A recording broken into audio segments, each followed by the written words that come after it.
Tayo pong manalangin. Lord, kami po'y muli nagpapasalamat na nagkaroon kami ng ganitong platform na nakakapag-aral kami ninyo pong mga salita. Salamat, Lord, sa knowledge and wisdom na nagagaling sa inyo. Dalangin namin, Lord God, na patuloy na i-penetrate kami ninyo pong mga salita. Magkaroon to ng buhay ng kapangyarihan sa amin, Lord God, at patuloy na kung may mga issues, concerns kami na kailangang ma-resolve. Lord, dalangin namin na kayo pong pumagitna sa amin, Lord God. Be our direction, be our guide. In Jesus' name we pray. Amen. Ang ating pong topic sa 148 nating Bible study, a divine call. Kukuhanin po natin yung ating text sa Ecclesiastes chapter 12 verses 9 to 14 with supporting verse from 1 Peter chapter 2 verses 9 to 10. Sabi po ng ating verse sa 1 Peter 2:9, "But you are a chosen people, a royal priesthood, a holy nation, God's special possession, that you may declare the praises of Him who called you out of darkness into His marvelous light." Yan. Sa Tagalog, ngunit kayo ay isang lahing pinili, mga maharlikang pari, isang bansang hinirang, bayang pag-aari ng Diyos, pinili upang magpahayag na makahangahangang ginawa niya. Siya ang tumawag daw sa atin mula sa kadiliman patungo sa kanyang kahangahangang kaliwanagan. Yan. So ang ganda dito ng verse, no, referring to us. Tayo daw ay lahing pinili, tayo daw po ay mga maharlikang pari, tayo daw po ay bansang hinirang. Na yung kalagayan natin before, naroon tayo sa kadiliman dahil tayo tinawag ng Lord, dinala niya tayo mula sa kadiliman papunta sa kanyang liwanag. Sabi rin po ng 1 Peter 2:10, kayo hindi bayan ng Diyos noon. Totoo naman, di ba, kaaway tayo ng Diyos.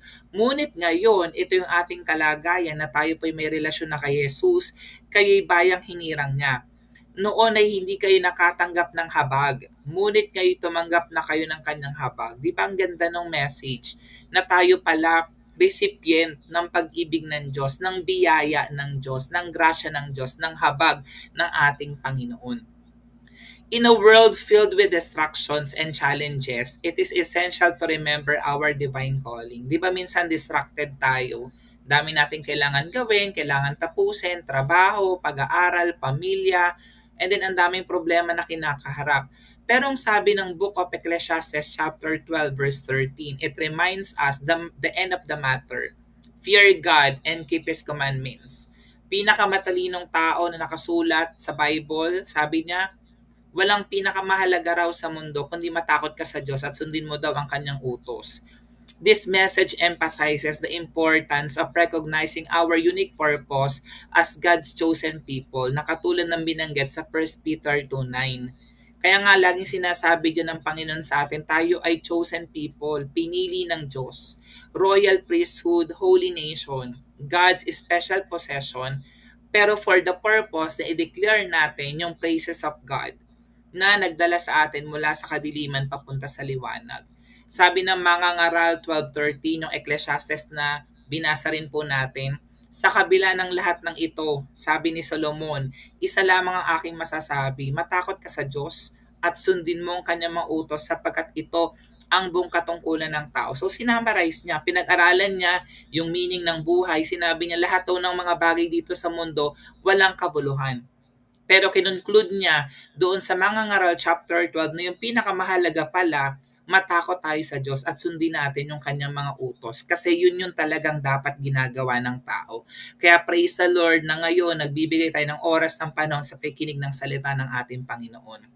Sabi ng Mangangaral 12 verses 9 to 14, lahat ng nalalaman ng Mangangaral ay itinuro niya sa mga tao. Pinag-aralan niyang mabuti ang mga kasabihan at sinubok kung ito'y totoo. Pinipili niya ang mga salitang magdudulot ng kasiyahan at isinusulat ang katotohanan. Ang mga salita ng matalino ay matulis na tulad ng tungkod na pantaboy ng kawan, tulad ng matulis na pakong nakabaon pagkat buhat sa tanging pastol nating lahat. Sabi ng verse 12, anak ko, mag-ingat ka sa mga bagay na wala rito. Hindi matitigil ang paggawa ng iba't ibang aklat. Di ba totoo, hindi natatapos? At ang labis na pag-aaral ay pahirap sa katawan. Di ba? Totoo naman, aral ka ng aral, napapagod ka, nahirapan ka, eventually lahat ng pinag-aralan mo, makakalimutan mo din. Pero ang sabi ng verse 13, sa kabila ng lahat ng ito, sa kabila ng pagsisikap ng tao, ng mga tagumpay na nakakamit ng tao, pansamantalang kaligayahan na ating natatamasa, isa lamang daw ang kanyang masasabi, matakot ka sa Diyos at sundin mo ang kanyang mautos sapagkat ito ang buong katungkulan ng tao. Lahat ng gawin natin, church, mga kapatid, hayag man o lihi, mabuti o masama, ipagsusulit natin sa Diyos. So kailangan, first and foremost, ando na meron tayong holy fear sa Panginoon. At dahil tayo merong banal na takot sa Panginoon, masusunod natin yung kanyang kalooban. Paano natin masusunod ang kanyang kalooban? Kailangan natin nag-aaral ng salita ng Diyos. At yung mga salita ng Diyos na ating napapakinggan, ina-apply po natin sa ating mga buhay. Yung binasa po natin na Book of Ecclesiastes or Mga Ngaral sa Tagalog, it was written by King Solomon. Yung book na to, it offers wisdom on how to live a meaningful life. Pero more than that, it concludes with a powerful reminder to fear God and keep His commandments. Yung binasa naman po natin na first epistle ni Peter, it was written to early Christians facing persecution. Kasi before yung mga early Christians, hindi pwedeng katulad ng ginagawa natin ngayon na madaling mag-Bible study. So pinipersecute, pinapatay yung mga Kristyano during that time, yung mga nag-aaral ng salita ng Diyos, nagbabasa ng Bible. Pero dito, ini-encourage ni Pedro yung believers to embrace their identity as God's chosen people at i-live out nila yung pagkakatawag sa kanila ng ating Panginoon. In the same way, ini-encourage tayo ng verse ng Word of God na ating pinapakinggan na patuloy na dapat alam mo ano ba yung identity mo. Ano ba ang tingin ng Diyos sa'yo? More than you, tingin mo sa sarili mo at tingin ng ibang tao sa'yo. Dapat nakatuon ka sa tingin ng Diyos sa atin. Tayo po ay God's chosen people, pinili ng ating Panginoon. So 5 points na gusto kong ituro sa atin tonight. Point number 1, embracing our identity. Sabi ng 1 Peter 2:9, it calls us a chosen people, a royal priesthood, and a holy nation. Embracing our identity in Christ is the first step in fulfilling our divine calling. So dapat settle ka dyan. Dapat alam mo sa sarili mo ano ba ang tingin ng Diyos sa'yo. Dapat alam mo sa sarili mo na pinili pala ako ng Diyos. Banal pala ang tingin sa akin ng Diyos. Amen. Tingin pala sa akin ng Diyos, kaibig-ibig, kamangha-mangha. Diba? We are wonderfully and perfectly made by the Lord. Amen. So ganun po tayo tinitingnan Diyos. Tayo po yung mga anak ng ating Panginoon. Katulad ni Moses, despite his initial reluctance, diba? Ayaw niyang sumunod sa Panginoon. He embraced his identity as God's chosen leader and he was able to lead the Israelites out of Egypt. Di ba katulad ni Moses, meron din tayong mga weaknesses, di ba may mga kahinaan tayo, may mga limitations tayo. Minsan may sinasabi ang Lord sa atin, ayaw nating gawin. Reluctant tayo. Pero katulad ni Moses, ang ginawa niya, naalala niya, ano ba yung identity niya? Ako yung pinili na leader ng Lord. So kailangan kong magtiwala sa Diyos na pumili sa akin. At dahil nagtiwala sa Diyos, he was able to lead the Israelites out of Egypt. In the same way, may mga pinapagawa ang Lord sa atin. May iba-iba tayong dealings, mga personal issues in life. So embrace mo ang identity mo. Kung tinawag ka ng Lord para dyan, gawin mo yan. And it will come to pass. Magtatagumpay ka dyan as long as you're doing the work of the Lord. Point number 2, we have to live in obedience. Sabi ng Ecclesiastes chapter 12 verse 13, it emphasizes the importance of fearing God and keeping His commandments. Obedience to God's word is crucial in living out our divine call. Kasi halimbawa, nakikinig ka lang ng salita ng Diyos, nagbabasa ka ng salita ng Diyos, pero hindi mo naman ina-apply sa buhay mo yung Word of God, walang kapangyarihan ng salita ng Diyos. So napakahalaga para ma-fulfill mo yung pagkakatawag sa iyo ng Panginoon, kailangan na sinusunod mong sinasabi ng salita ng Diyos. Katulad ni Noah, di ba? Noah's obedience in building the ark, despite the ridicule he faced, saved his family and even preserve humanity. Wala tayong lahat kung hindi sumunod si Noah, 'di ba? Sabi dito, he built the kingdom kahit na siya'y pinagtatawanan ng tao, kahit na he built the ark rather, kahit na ang hirap i-build nung ark kasi ang laki. Sobrang laki nung arko na pinapagawa sa kanya ng Panginoon. Pero anong ginawa niya? Sumunod siya sa sinasabi ng Lord. At alam naman po natin yung nangyari, naligtas yung kanyang buong pamilya at tayo na preserve yung humanity. And then merong covenant ang Lord, kaya merong rainbow. Sabi ng Word of God, Yung rainbow daw, it is a covenant of the Lord to us na hindi niya nagugunawin ang mundo sa pamamagitan ng baha. So every time na nakikita natin yung rainbow, naalala natin yung commitment, yung covenant ng Lord sa bawat isa po sa atin, representing God's love to us. So kailangan lang natin gawin patuloy na mamuhay na merong obedience sa salita ng ating Panginoon. Point number 3, declaring God's praises. As God's special possession, we are called to declare His praises and share His light with the world. Siyempre, hindi lang naman gusto ng Lord na ikaw yung maligtas. Ikaw lang yung makasumpong ng biyaya, ng joy na nagagaling sa Panginoon ng pag-ibig ng Diyos. Gusto rin niya na ma-share natin ito sa ibang tao. Yung liwanag na tinanggap natin mula sa Diyos, mag-shine din to other people as well.